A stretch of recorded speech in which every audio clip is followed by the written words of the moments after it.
ඔයාලා හොඳ ළමෙක්නේ. ඔව් කාදගෙන දුන්නෝ.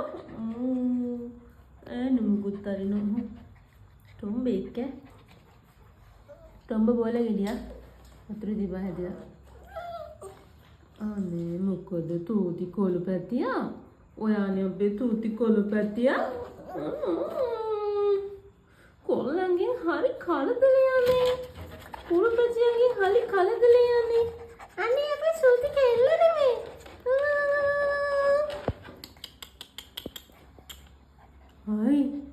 හායි කොහමද? ආඩම්බරකාරී කෙල්ල කොහමද? පුති ගල්ල දොයි යන්න පුතේ කට්ටිය එක්ක දොයි යන්න සුදු මහත්තයා දොයි යන්න මොනවා කරාද මන්දා නූලක් ඇදලා නීති මද ගාතයක් පැවිදිම නීති ඔයාලා දෙන්න දොයි ගන්න අර දොයි යන්න පුතේ දොයි ගන්න සුදු පැටියා